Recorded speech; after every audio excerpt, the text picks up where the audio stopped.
લક્ષ્ય ન્યૂઝ, એક નજર, એક લક્ષ્ય. વાવથરા જિલ્લા પોલીસ અધિક્ષકની સૂચના અને થરાદ વિભાગના નાયબ પોલીસ અધિક્ષકના માર્ગદર્શન હેઠળ થરાદ પોલીસે રાજસ્થાન ગુજરાત ભારતમાલા એક્સપ્રેસ હાઈવે પર વોચ ગોઠવી અલગ અલગ 3 ઓપરેશનમાં લાખો રૂપિયાનો ભારતીય બનાવટનો વિદેશી દારૂ ઝડપી પાડ્યો છે. પોલીસે ટ્રક અને ટ્રેલર જેવા વાહનોમાં છુપાવી લઈ જવાતો વિદેશી દારૂ પકડી પાડી આંતરરાજ્ય દારૂની હેરાફેરીના નેટવર્ક પર પ્રહાર કર્યા હતા.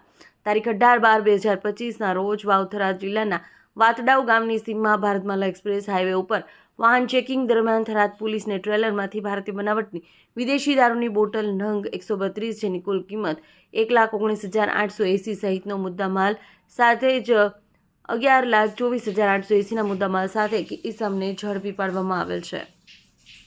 વાવથરા જિલ્લાના ગામની સીમમાંથી ભારતમાલા એક્સપ્રેસ હાઈવે રોડ પર હેપી ન્યૂ યર 31ની પાર્ટી માટે ગુજરાતમાં લઈ જવાતો દારૂ થરાદ પોલીસની સઘન વાહન ચેકિંગ દરમિયાન ટ્રકમાંથી રેતીની યાર્ડમાં ભારતીય બનાવટના વિદેશી દારૂની બોટલ નંગ 3,888 જેની કિંમત 15,12,840 સહિત મુદ્દામાલ 35,33,840ના મુદ્દામાલ સાથે 2 બુટલેગરોને ઝડપી પાડવામાં આવેલ છે.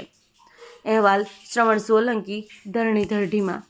સાહેબ શ્રી વાવથરા ચિંતનતરિયા સાહેબની સૂચનાથી અને ડીવાયએસપી સાહેબ શ્રી વારોદરિયા સાહેબના માર્ગદર્શન હેઠળ થરાદ પોલીસ સ્ટેશનમાં ભારતમાલા ઉપર જે વાતરાવ ચેકપોસ્ટ આવેલી છે ત્યાં અસરકારક વાહન ચેકિંગ કરવાની સૂચના આપેલી, જે અનુસંધાને તારીખ 18, તારીખ 19 અને તારીખ 20 ત્રણેય દિવસે એક મોટી ગાડી વિદેશી દારૂ ભરેલી ઝડપી પાડવામાં આવેલી છે, જેમાં અંદાજિત 300 પેટીનો મુદ્દામાલ, 33 લાખ રૂપિયાનો મુદ્દામાલ કબજે કરવામાં આવેલો છે અને 5 આરોપીઓની ધરપકડ કરવામાં આવેલી છે.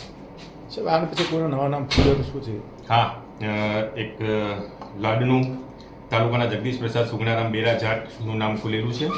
એક ખડુસાવ તાલુકાના તસીમસિંહ દેવેન્દ્રસિંહ જાટ મુંડાપિંડનું નામ ખુલેલું છે. તેમની ધરપકડ કરવા માટે હાલ આરોપીઓ રિમાન્ડ ઉપર છે અને પીએસઆઈ શ્રીને તપાસમાં મોકલી આપવામાં આવેલા છે.